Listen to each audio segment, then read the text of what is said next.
Good morning, everyone, and welcome to American Scouser's morning coffee or tea with AmericanScouser.com. Flying solo this morning, so obviously it's just coffee. It is grumpy going this morning because, well, I'm flying solo, but I got you guys, so we'll get going with the headlines and the World Cup. Not a lot, obviously, with the games going down to being just 2 games a day. Takes away from the amount of games we have to cover and go over and preview and stuff like that. In terms of like headlines, when you think of Liverpool, obviously the biggest news is, and it depends on like how you take it, but the initial like the 33-man squad is announced, and you do have some names on there that normally you would be excited to see because it does signal that they're on their way back, such as Keita and Jota. Um, I we'll go back to Keita. But you have you have Diaz there, and you have like Jota there. But at the same time, you kind of like keep looking more into it, and it still does talk about them more doing their like rehab kind of practice and stuff like that. So that does kind of take away from the slight excitement. But at least it's good to have him go back. Alan says, "Good morning, gents. I know I'm not that fat where I look like two guys, but good morning, Alan. How's it going?" So it's good to see those guys back in a way. The whole Keita thing is still a mystery. I don't know if he will be gone in January in that window. There's clearly more than just injury issues. And not to mention, I mean, you don't know if he's going to cough over there, get dandruff or something like that. Is going to be out for another month. God knows. I mean, with that guy. So it's just a matter of, are we going to be able to move him? Because I don't think as loyal as Klopp normally is to his players, and we kind of like hang on to him. I know like Gally talks about this on the Monday pod all the time, that we hang on to our guys way too long, way past their expiration date, perhaps. But with Keita, it feels like there is more to it. It's not like, things are not going well. You rarely get, I can't even think of another example where we heard rumblings about a player or, I mean, I guess we had Mo's contract issue and stuff like that, but you never had a player kind of like get the word out that he was not happy with the situation, blah, blah, blah, and all that kind of stuff. And when it comes to Keita, I don't know who the hell is happy with the situation because, the dude is never there. So, but at least the boys are going to be back soon. That's another good sign that we're about to watch them take on like those friendly kind of mini tournaments games. But then again, I have watched a few because of Fenerbahce because they're doing the same ordeal. And you think those games will be like more of like a friendly or like a preseason, but they're pretty vicious. Because at the same time, these guys want to get ready for the season when it starts in game playing condition too. Sometimes when you have preseason games, it's more about building those minutes into the legs and stuff like that. And that's what the managers are more after. Whereas now you're going to get boom, like you're going to start playing in like 2 weeks. So you have to get in game shape and you have to get in there fast. Let's go back to the World Cup. Yesterday's scores. So far, there has not been any huge surprises, to be honest with you, in this round. We were talking about it yesterday, and I think like Sparky was the one saying like, cream rises to the cup at top. But the Japan-Croatia game, I mean, we kind of expected that to be the more competitive one.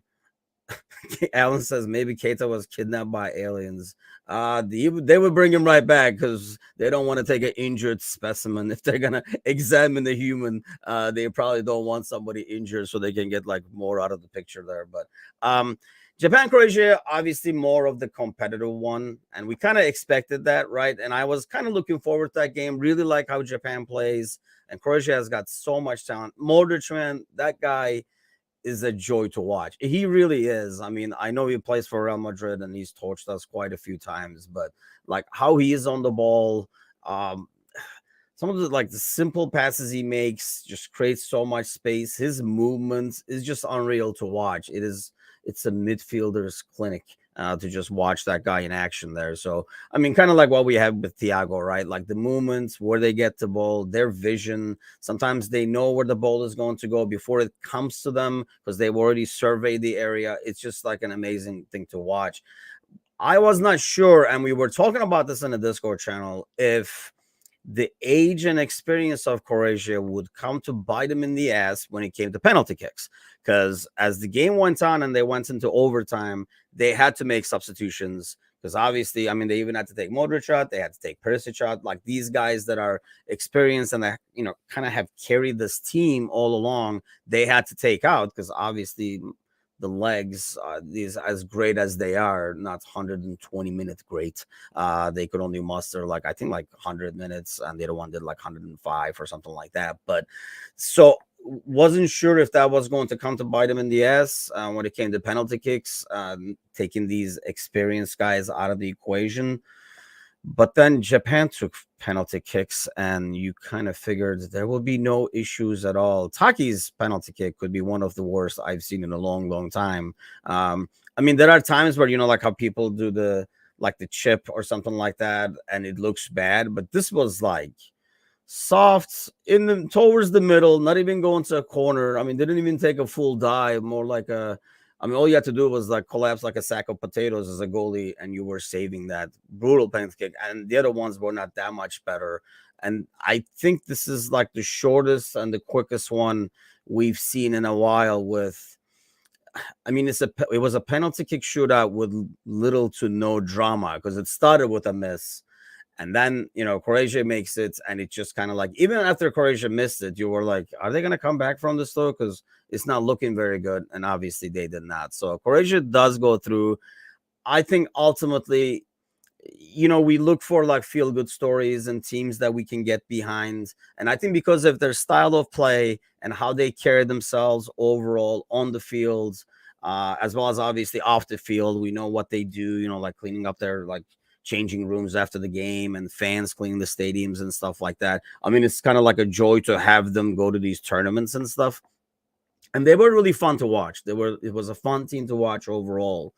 But clearly when you look on the field, Croatia does have more talent. And I don't know if it's like experience in terms of being in top leagues, top teams kind of thing that paid off in some cases, but you could tell they just had more control of the game. Japan reminds me a little bit of, but a lot more controlled, I should say. Like how US and Canada and some of these teams play, where it's just really based on energy. Japan does it a bit more controlled, but still just not there. And that's probably because we always talk about this like experience in the top level, and I think they have to get some of their players up there in the top teams in the Premier League and stuff like that. I know they have a few. Obviously, Taki was one of them. Tomasio is one.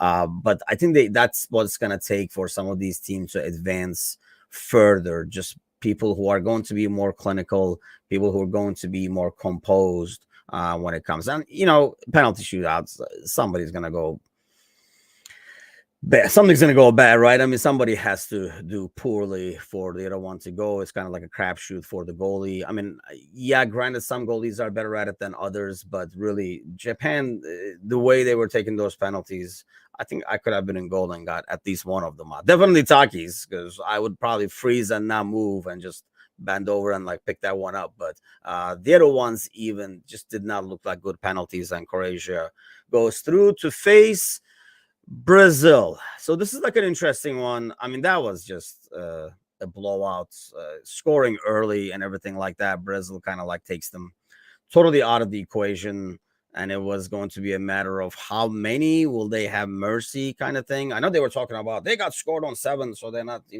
going to have mercy on anybody. But you could kind of tell what happens with Brazil is maybe they don't have mercy, but it's that guy that, like you play FIFA, and then sometimes when you play against somebody poor, or when you're somebody playing against somebody real good and they're beating your ass, one case or another, you don't want to keep doing the same thing over and over again and just scoring. It just becomes more trying to score in ways that you normally don't, throw a bit more flair in there and stuff like that. And that's what Brazil basically started to do. Otherwise, I think if they play like they needed a goal, that entire game.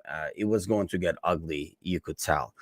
One thing, and I saw a few headlines this morning on it about celebrations, and I would like to think, see what you guys think of it as well in the comment section. But like how you guys take the celebration they were doing, and it's I don't know, maybe it's just getting old. It could be getting old and cynical in this one, but I just feel like it is when it was over and over again, it looked a little bit more disrespectful. Maybe because I like the opposition and I have respect for the opposition, but it just looked more and more disrespectful as it kept going.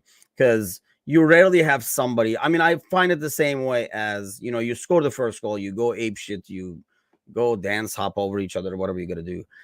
Second one, okay. Third one, all right, we got this. You go on. But like when you get the fourth one, and you're kind of like beating somebody down, and I don't know, it feels more like rubbing in. And I realize it's all about, they're having fun, they're celebrating. I get that part of it.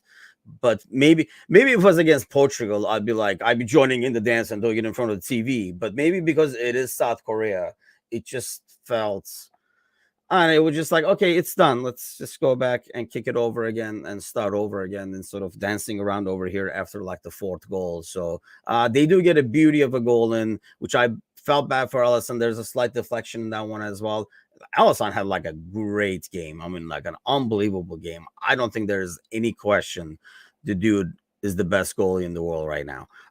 But based on form, based on what he can do on the field, not only as a goalie. I mean, we know he can score goals, but I mean, in being a part of the build-up play, being comfortable playing the ball with his feet, and being able to kind of like take parts in that build-up in the back that all the teams try to do now. But you do need somebody that good with their feet, like Alisson, to be able to do that.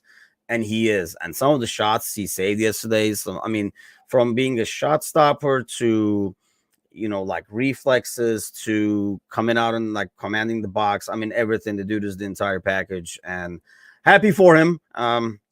Unfortunately, Neymar had to be in the equation as well, but definitely happy for Alisson to keep advancing. That's like the only thing kind of going for me in that Brazilian side. I don't think we're gonna see much of Fabinho moving forwards. Definitely not as a starter, but Alisson is going to be there, and that's I guess like a reason to root for Brazil at this point. But I do think when they come to the next round, eventually Brazil is going to be the one that knocks them out, because I really still think their defense is suspect. And going forward, if they go against a team that's a bit more composed, I don't know if they're going to have that much of an easier time. South Korea was just like chasing shadows back in defense, and there was always somebody wide open. And to their credits, a lot of the times that you had these open like players, they took the time to do the guy finish, like Vinicius's goal. I mean, a lot of players will try to hit that one time, but I think that confidence they have now that those chances are going to keep coming, which lets them kind of like take their time and be more clinical. Metosh says, where is your ticker? So here's this ticker he's talking about. And here you go. See, while we can do it, why the hell not? Why the hell not? Because this is going to change really fast. Because I think I do have Switzerland in this pool, but I'm not sure who Angie has. Because when you look at the pool, I'm number one, and Angie's right behind number two.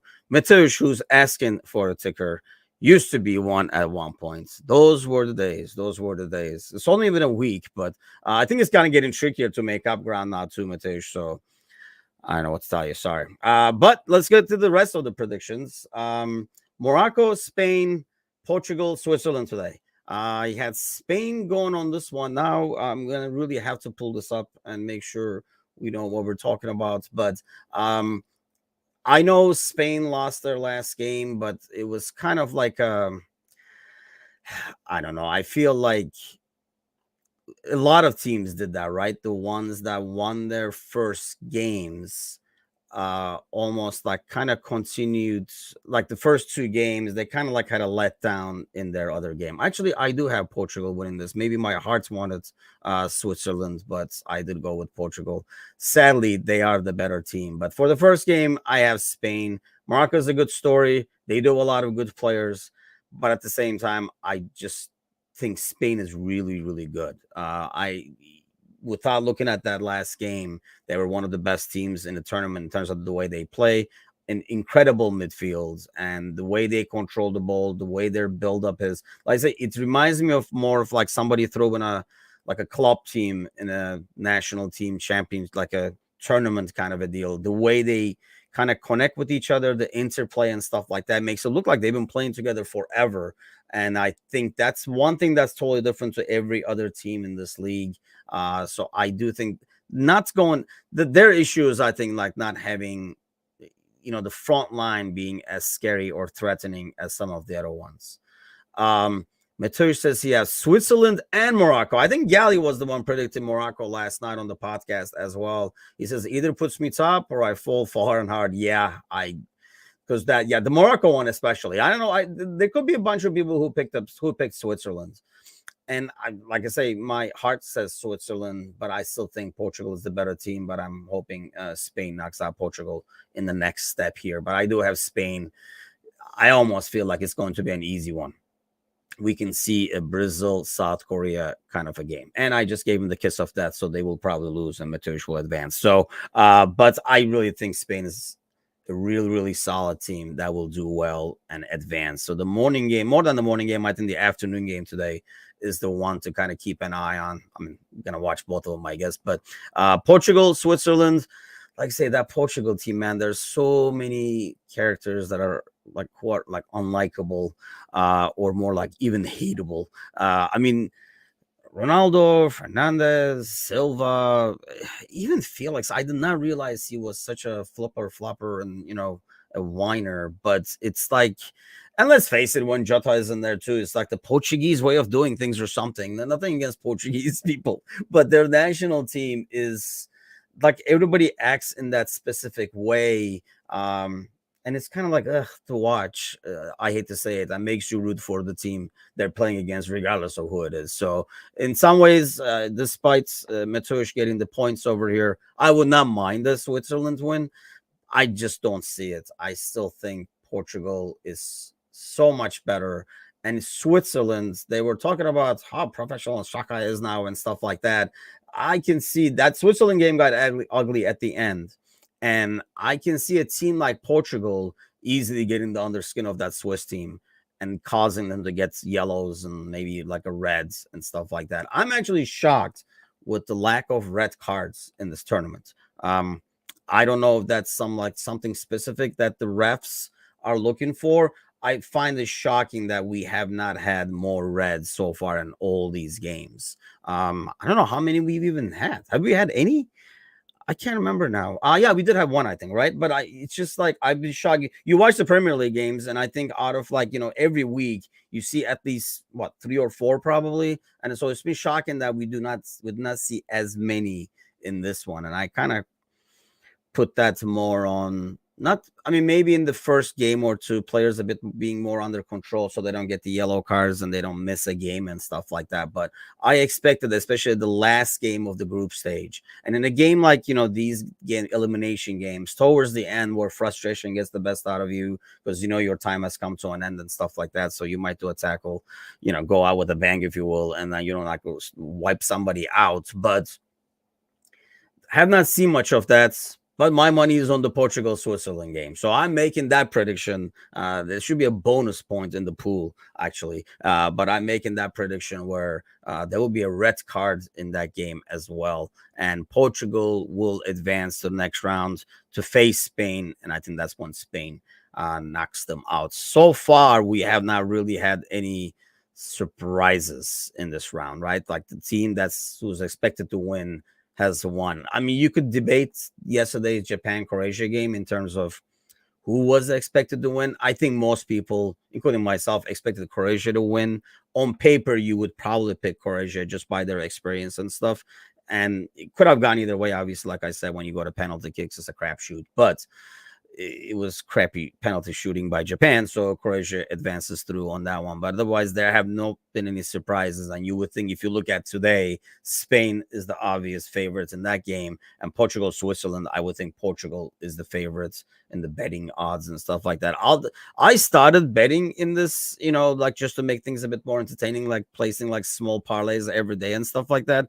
But a couple of days back to back just scared the shit out of me. I have not bet since. So I know if you want an upset, I probably had to get in there and start betting on the favorites so that, we get some upsets over here. But I don't think we get any today. I think we go the same usual way.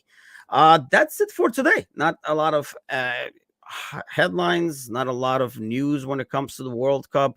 When the headlines are talking more about how Eto'o had like a altercation outside the stadium and stuff, there's not that much news. And we did cover some of the Liverpool news last night on the podcast as well. So tomorrow I'll have Rami back in action with me. We'll get his take, because by then we'll have all the quarterfinals set up. It's a break in the action tomorrow, right? There are no games. Actually, no games until Friday, looks like. So there's going to be a break in the action. We'll take a look at the quarterfinals and how those set up. 3 of them are ready to go: Croatia, Brazil, Netherlands, Argentina, England, France.